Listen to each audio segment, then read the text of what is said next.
Hello, everybody. My name's James T. Bartlett, and hopefully I'm going to do an interesting talk here for Alaska Book Week.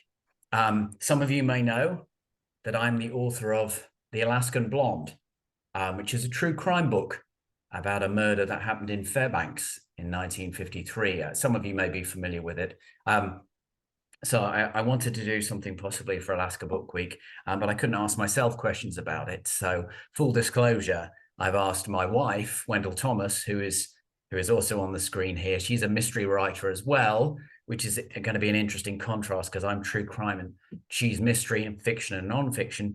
Just to ask me a few questions, I'm going to ask her a few questions, and hopefully it'll be something a little interesting to see. We do have some things to show as well, rather than just two talking heads. So I'll let Wendell perhaps go ahead first and just say that the links for both our books are in the chat, and we can both be reached through our website and so forth. Hi, everyone. I'm Wendell Thomas. I'm very lucky to be married to James. Well, Bartlett. we'll see about that. Yeah. Yes, haha. So anyway, I was around for the writing of The Alaskan Blonde, and I can attest to James' deep and thorough research. So I'm just going to ask him a few questions about how it happened, and hopefully take you through his process, which was very extensive. I can attest to that. So the first thing is, like, James, how did you come up with the idea initially? What brought you to this story set in Fairbanks? Well, how I came to the idea initially was that I'm from England originally, obviously, as you can probably tell from my accent, you people out there. But I live in Los Angeles now, have for about 20 years. And when I was first here, I was trying to find my way around, and ended up trying to explore downtown and various parts of the city. And I usually did it through bars and happy hours and restaurants. And I ended up writing a couple of sort of alternative guides to Los Angeles, mainly bars, restaurants, and hotels. And really the interesting thing that I found was I would have a bar, and then I would look into the history of the bar or the history of the hotel. And that was where things like crimes and murders and suicides and robberies came up, as well as celebrities who stay there and so forth. And in the second book that I did, I was looking at a hotel in Hollywood that had been very famous back in the day. And I saw that there had been a crime, something of true crime that had happened there. I'm trying to give away too many spoilers. And it really intrigued me. And I thought, well, that's an interesting story. I wonder what happened there. And it was this story, the story that became the Alaskan Blonde. And it was to do with Diane Wells, who is the Alaskan Blonde, who is the lady on the cover. That's an actual picture of her. And I read the story in the newspaper in the LA Times, and I thought, well, that's a fascinating story about a murder in Fairbanks in Alaska nearly 70 years ago. I must read the book. And there was no book. And there really weren't many articles. And that really just got me started to a deep dive on the internet, just because I was curious as to what happened. And, that was like a 5-year journey, essentially, that really got me to the book. Right. And in terms of the research, like, where were the first places you went, and how did the research progress? Like, what were the sources? Yeah, I mean, thank goodness for the internet, because I don't know what I would do without it. But I mean, one of the first places I went to obviously was newspaper archives, ancestry.com, newspapers.com, various other archives that have newspapers and magazines and journals. A lot of it's online. And then, of course, there were the actual archives, the state archives and the territorial archives, that was quite a problem for doing the research, because as everyone who's watching this in Alaska knows, I'm sure, Alaska was still a territory in 1953. It was 6 years away from becoming a state. And the records and the record keeping now is very different pre-statehood and post-statehood. It was very easy to get records or to request records after 1959 when it was a state. But territorial records, much harder to get hold of. They were all over the place, really, because I think, Alaska was looking forward. It wasn't really thinking about its days as a territory. It wasn't really keeping an eye so much on its territorial records. So that made it really difficult to get hold of. But as anybody will find doing any research for any book, the archivists and the librarians and the people who work in institutions like that are absolute angels, men and women angels, because they help so much. And that was where I started. And you just try and accumulate as much information as possible, including the more obvious things like the FBI files, which you can apply for. It's very easy to apply for an FBI file. It's a Freedom of Information request. You can do it online. It's really easy. And you just have to have the details of the person that you're looking into, their date of birth, date of death, some details about what happened, and hope that the FBI has something. And in this case, they did have something on the murder of Cecil Wells, which is what the book is based on. And so I got that sent to me after a year. And then there were police files and various other files that I managed to get from various other archives. And that was where I started to then try and distill that official information and the newspapers' reports. And then, of course, talking to the actual people from that time. And do you feel like I guess it would be great if you could show a couple of these photographs? Yeah. I mean, there's some of I you. was amazed when I saw them, I have to say, because they're I mean, I've got 2 huge ring binders of information which I can barely lift, and that's just the stuff I printed out. I mean, a lot of it I didn't even print out. And I've got a whole file on its own of just the FBI files. But some of you in Alaska may well remember Candy Wargaman. She's passed on now, but she was someone I talked to very early that said that people told me that she had a lot of Alaskan history and Fairbanks history, and she sent me some stuff, which was just amazing, just so generous when she got in touch with me. And she actually sent me, but believe it or not, this is a key. I'm going to hold it up. It's a key fob from the auto dealership that Cecil Wells had in Anchorage in the 1930s. He was a pioneer in Alaska, and he made his fortune and made his name essentially initially through car dealerships and motor dealerships and tractor parts and repair and garages, initially in Anchorage, then up in Fairbanks. And she had a fob from one of his garages. So she sent me some information. She had some pictures and some newspaper articles. That was Wells Alaska Motors.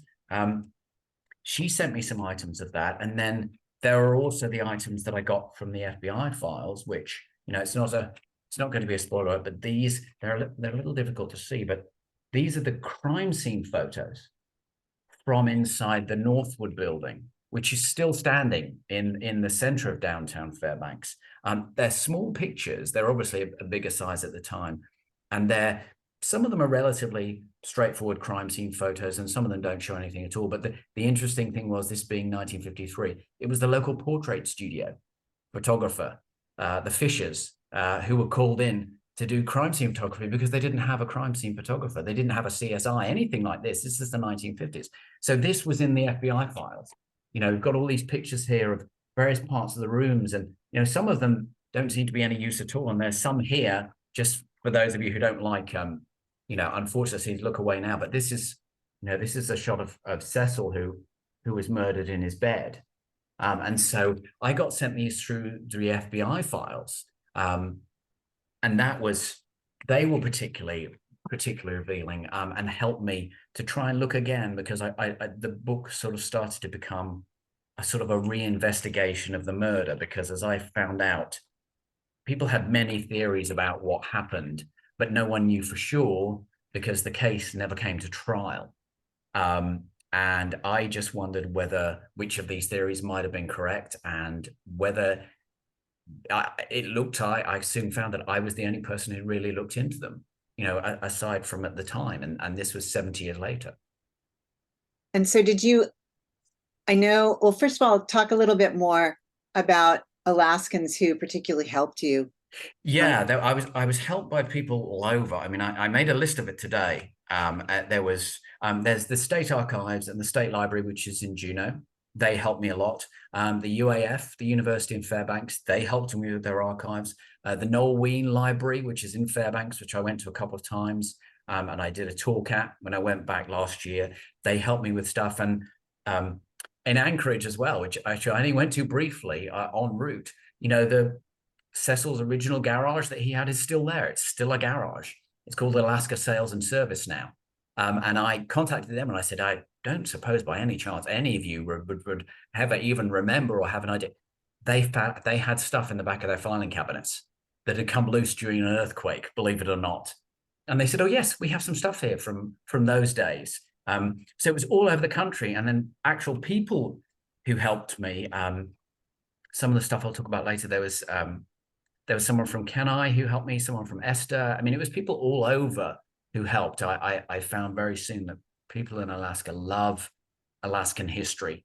They're voracious readers. They love history. They love collecting. And they're also especially interested and involved and keen if you're doing a book about Alaska, because I think a lot of Alaskans feel that they get ignored a lot of the time, generally by the sort of the lower 48.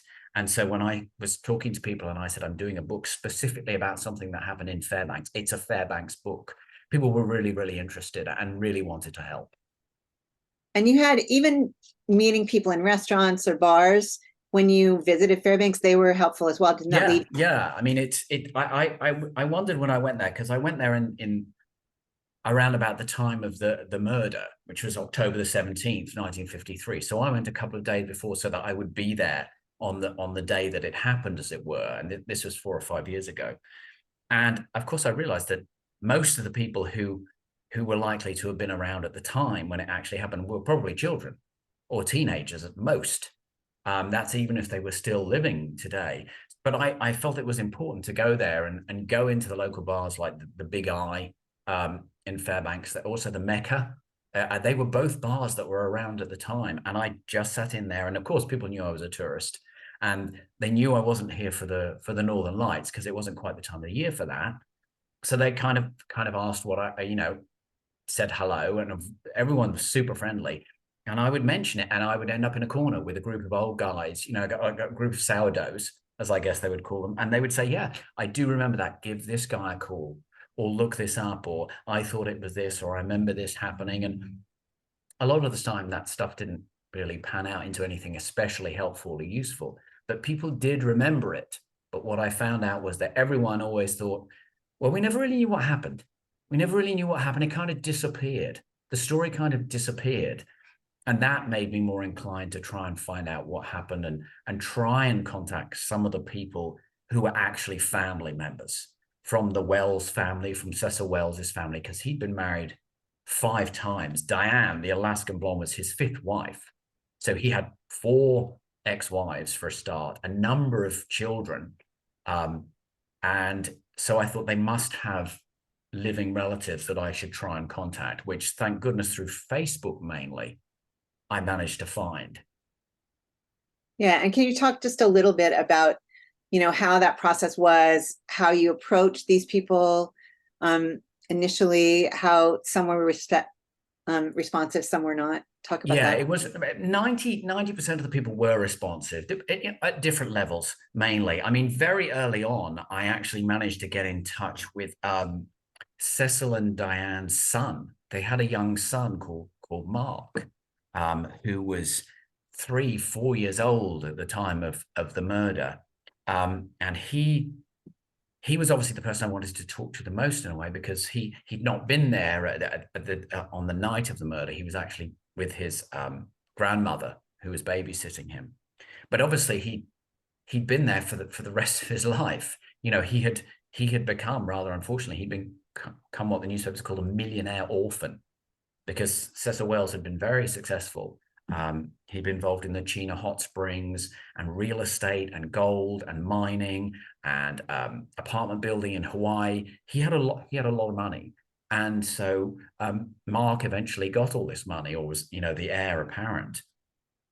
And I really wanted to talk to him. And initially I managed to track down his son, who has the same name, which is great, because if you have an unusual name, it's really easy to find online. So that was great. If you have a regular name, it's almost impossible. But he had an unusual name, Mark Wells. Marquam was actually how it was spelled, Marquam, very unusual. So I actually managed to find his son, who was also called Marquam Wells. And the son talked to me at length and said, honestly, I haven't spoken to my dad for 20 years, more than that. This is the last place I knew where he lived. He gave me the address and the details. I called, not ever thinking that Mark, Senior would be there. He called me back within half an hour. And I thought to myself, well, the book's going to, if I'm going to do a book on this, it's going to be easy now because I've got the closest person to it pretty much. He can tell me everything that he remembers, everything that he thinks happened. And I spoke to him and he was so keen. He was like, I've spent my life wanting to tell this story. You know, it really affected my life. I've done all this research. I would love to do a book with you. And I thought, well, this is amazing. What a stroke of luck. And then 2 weeks later, he sent me a letter saying he didn't want to do it. He didn't want to drag up everything in the past. And that knocked me back a bit.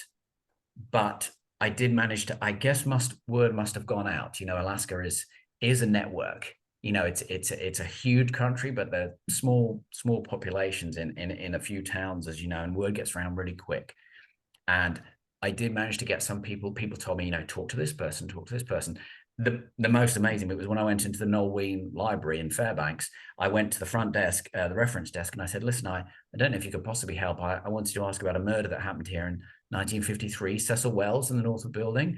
And the lady who was at the desk said, oh, yes, my sister was married to one of the uncles. We've talked about it before. You know, do you want my notes? Now, that would never have happened if I hadn't gone there. You know, if I hadn't actually made the effort to go there. That was really clear that I found. And so that sort of, the word went out and people didn't contact me, but when I contacted them, they weren't unaware.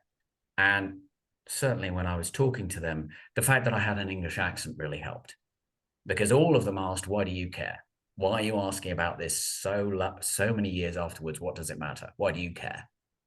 And I said, well, I just really wanted to know what happened. You know, I wanted to know what happened. And very quickly, I found out that the family members didn't know what happened either.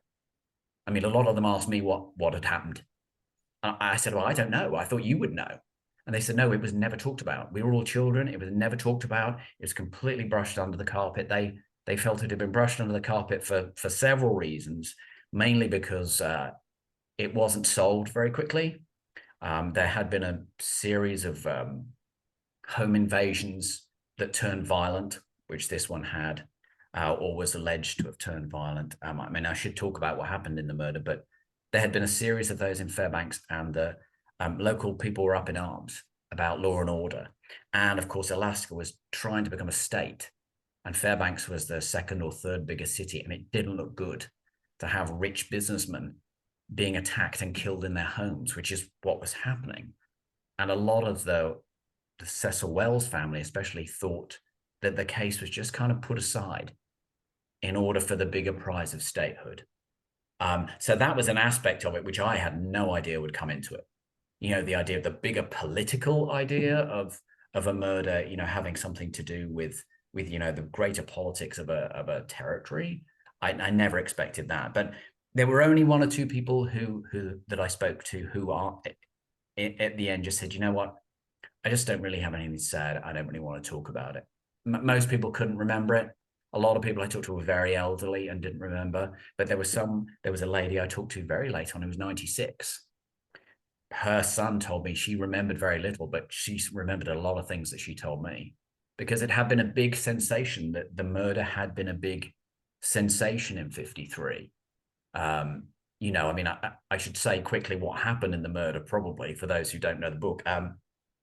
Diane Wells had banged on the door of a neighbor in the Northwood building and said that two men had broken in to the apartment that she and Cecil and their son Mark shared, and shot Cecil in bed, as you saw with the pictures, while he was asleep, beaten her up. I mean, there were pictures which were published in the newspapers of what she looked like. I mean, she had two black eyes and a bruised face and a cut face, and they'd taken jewelry and money and escaped. Now, there had been a series of burglaries like that in Fairbanks, but it soon became clear that the jewelry and money hadn't really disappeared, and the break-in didn't seem to be too clear. And then the police got a tip that she'd been having an affair with a musician called Johnny Warren, who was a black guy who was also married. And that in 50s America, or territorial America, in Jim Crow, that made this story completely different. That made it a story within the lower 48, which tended to ignore everything that happened in Alaska virtually. But that put it in the pulp magazines and in the major newspapers and in Life and Newsweek and Ebony and Jet. All the newspapers followed it because that was a huge scandal. You know, a white woman and a black man having an affair, plus the murder of a rich man. You know, it made it a huge story, and it was like a 6-month sensation, and then it disappeared. Yeah. So And that was a talk, long answer. I'm sorry about that. that's okay. And talk just a little bit, because you developed some real relationships with Diane's oldest daughter, and also Yeah, with Johnny's son, a son he had yeah, very in life. So yeah, talk a yeah. little bit about that aspect of the research, is creating these relationships with family members. Yeah, obviously it was difficult to talk to a lot of the people over the phone or just by email or by text with some people. But Diane had 3 children. She had Mark with Cecil, but she had 2 daughters from her first marriage, who were both ladies, you know, of an advanced age now. But one of them I got in contact with, and we exchanged a lot of information. We talked a lot, and I eventually went down to Texas, where she lives, to see her and her daughter. And I spent pretty much the bulk of 2 days round at actually her daughter's house. And we were just talking, and we just really talked generally about anything other than what had happened. She had a load of photographs laid out for me when I arrived, family photographs and stuff, which of course I'd never seen. There was another relative actually on Cecil's side of the family who was a grandson. He had a lot of family photos that he sent me by email as well that I'd never seen, and gave you a really good insight into the family. And it was really only about an hour before I was about to leave Texas, leave the house, that she and I sat down in a room and we talked specifically, you know, in detail about her life and what had happened to her and what she'd seen as a, you know, 5 to 10-year-old child, you know, which was a lot of things. There was a lot of difficult stuff in there, a lot of tough things to hear and for her to say, but she was incredibly open and trusting. And I guess she told me because she wanted to know as well. And I think also that maybe she had felt her mother had got a rough deal. I mean, certainly the media's treatment of her, which sounds like a very modern thing to say, but you know, you look at the picture of the book, you can see those are photographers in front of her. You know, everywhere she went, you know, that was at Seattle airport. There were photographers waiting to take a picture of her. And she was very much immediately treated as the gold digger who had an affair, who must have killed her husband. That was basically how the narrative right from the beginning. And, you know, it wasn't as simple as that. And I think, you know, Sandra, which was Diane's eldest daughter, kind of wanted maybe to find that out, or maybe to hear that from someone who didn't have an agenda, you know, who wasn't a family member. Because, you know, I thought about it, and who else would she ask?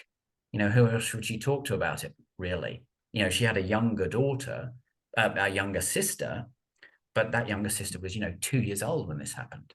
I talked to her a couple of times. She couldn't remember anything at all about what happened, let alone about her mother. You know, and then Johnny Warren, who was the black musician that Diane had had an affair with, and they did have a relationship. There were love letters and so forth. It was very much proved. That was the thing really that the police focused on, was trying to prove that there was a relationship, ergo a conspiracy, because they were both charged with first-degree murder. And he had been married by the end of his life, as I found out through various ancestry and various, again in Texas, research associations and local research places. He'd been married 5 times in his life as well, as many as Cecil. And with his last wife, who was considerably younger than him, he had actually had his only son, his only child, who was younger than me, who was actually younger than me, John Warren Jr., obviously. And I met him, and he lived in Texas as well, about 20 miles away from where Sandra lived, which was just wild.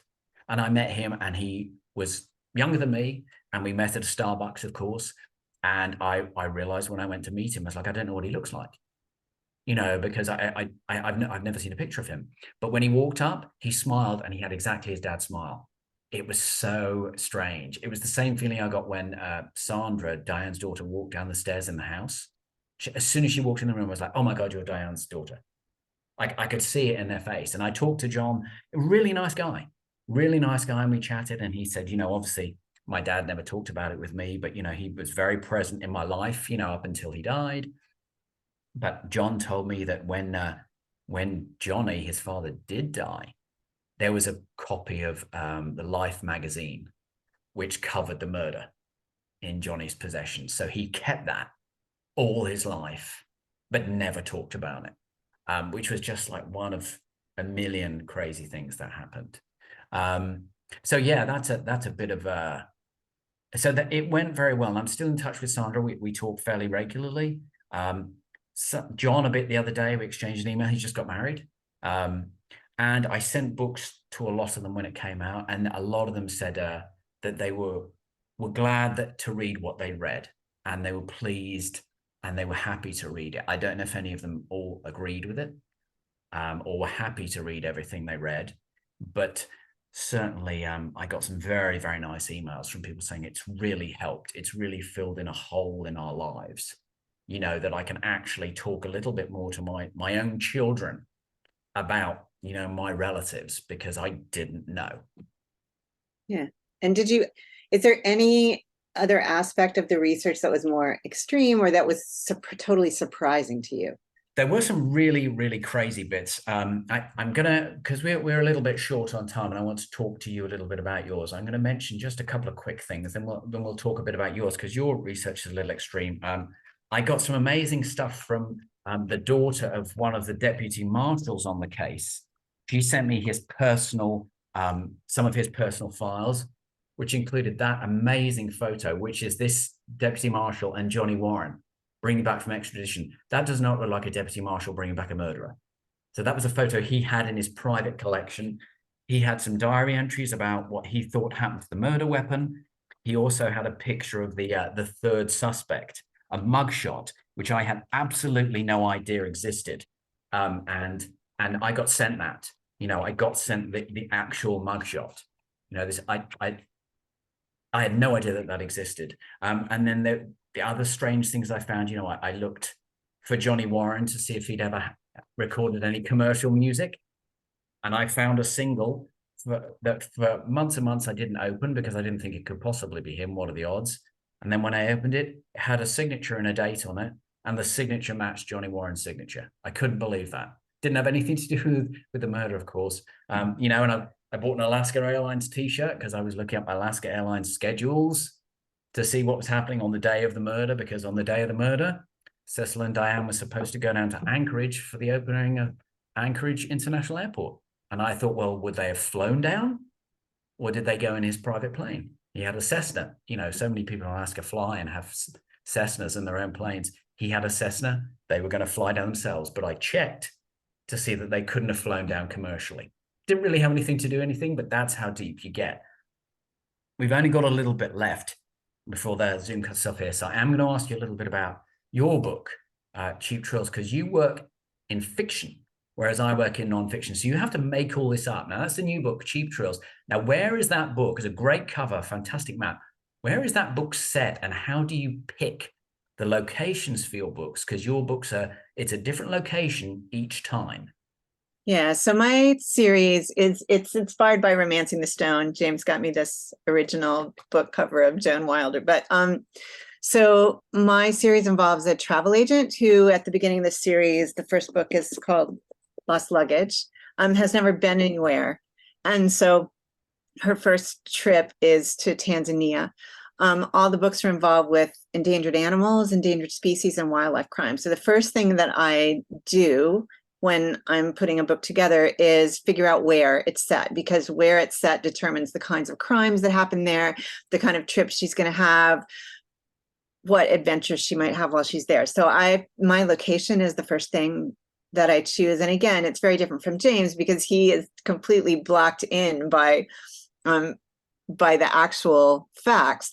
However, I always want to have total respect for a place, and especially with this book, with Bali, which is a very spiritual location, and also because I was dealing with a lot of really important animals for Balinese culture. The Bali starling is actually on their money, and it's the most endangered bird in Bali, only indigenous bird. I want to be respectful. And during the pandemic, this was particularly tricky for me because I couldn't go to Bali. Yeah, I was going to say, how do you? Yeah, and so that was really hard. Yeah, so you've got the last book was Bali, which you couldn't go to because of COVID. Yeah. Now, in the other books, your first book was in Tanzania, the second one was Australia, the third one was and Australia and London. My third one's in London. It's called Fogged Off. Now, you've been there a number of times. I know we've 5,000 times. Yeah. Not James. I'm married to James, so I've been to London. And we've been to Australia a few times. Yeah. But so what did you do for Bali, being as you definitely couldn't go even if you wanted to? How did you find out a bit more about Bali, especially since your series takes place in the early 2000s? So you can't just look up, pictures from today, because it wasn't like that then. Yes. So my series begins in 2006, and this book takes place in early 2007. And one of the reasons I chose Bali is because that's just after Eat, Pray, Love was a sensation, and a lot of women were wanting to travel to Bali. The thing that's tricky, there are two things that I thought were really important. First of all, I needed to have 3 or 4 people who had spent significant time in Bali, so I knew what it smelled like. So I knew what it felt like when you got off the airplane. So I knew what it felt like to drive in the potholes, or what you saw on the street and all of that, which I was very lucky to have 3 friends who had lived in Bali for a significant amount of time. But the second thing that was really important is that I had to, I'll pull one of these out. Because it's set in 2007, I had to make sure that everything I looked at was 2007 or before, because I couldn't have anything in the book that was Now, the where wrong. do you get old travel guides? Because people don't really keep them because they're Yeah, out of so date. eBay and the library. Right. So the library often has some older versions, and sometimes they'll have them back. They're not in the stacks. You have to ask for them. Right. But Right. I got a Let's Go Bali from 2006. I got, and Lonely Planet and all of those. So I had to be very careful to make sure that I wasn't putting anything in that wasn't relevant in 2000, early 2007, and all of those things. And And so did that make it better or worse than if it could have been today? I think better. Right. Honestly better, just because it's not as, I think people aren't as familiar with what's happening then. And so I was able to, because it's fiction, I was able to play around a little bit more with the idea of having some light fun with Eat, Pray, Love, or doing some of those things. Whereas if it were right now, I think it would be, there's so many serious things going on in Bali that it would have been trickier. I mean, there are a lot, it's had a lot of terrorist attacks. It has active volcanoes. There are a lot of dangerous things about Bali, but I think it was easier in a way to put it a little bit in the past, because at least also I could, figure out what was going to happen to her, what current events were, relevant to the story in that way. And then, so why? Because I know, I'm sorry, we've only got a little bit of time there, but why did you pick, and how do you pick? Why did you pick, like, to have an endangered animal in the book? Why wasn't it just to just do a travel mystery murder? Well, when I first decided to do something like Romancing the Stone, I decided I wanted to set my first book in Tanzania and Africa, because I'd always been fascinated with Africa. And I was like, well, I can't do a jewel again, so I've got to find a crime. And when I started reading about East Africa, animal smuggling kept coming up, and again, and poaching, and ivory poaching, and rhino horns, and reptile smuggling. And so the more I read about it, the more I realized what a serious thing it was. And then I talked to the Scotland Yard Wildlife Crime Prevention Unit, and there were so many aspects of this kind of crime that I thought that it was worth making that kind of environmental issue the center of the book, and having all the crimes, because there's so many endangered animals. It's ridiculous. There are almost 41,000 on the critically endangered list right now. And so I was able, the first book I did, Reptiles and Chameleons from Madagascar. The second book, I did a Tasmanian tiger who is functionally extinct, but there might be a couple left. I did the hazel dormouse in the third book, which is the most endangered animal in the UK. Adorably cute. Yes. Very cute, in fact. And then in this one, I do the Bali starling. And in 2007, when the book is set, there are only 7 Bali starlings were alive in the wild. There were some in captivity, but in their natural environment, 7. And so to me, that's such a crisis. And of course, my character winds up with 3 eggs of the remaining 7 that she has to kind of protect and take care of. So I feel like it's a big issue. And I wanted to do something a little, spoonful of sugar approach to this issue, because it can be so depressing, and then animals are hurt and they die, and it's all of that. So just trying to find some way that people could read about it and learn about it, but also have a beach book, so it would reach people. So that's kind of what I'm doing. But it's very different to yours, because I can make things up and I can change things, if I have good. to. It's Cheap Trills, comes out October the 30th. It's well worth getting. It's really, really interesting. Bali is fascinating. I don't know what I'm doing next as another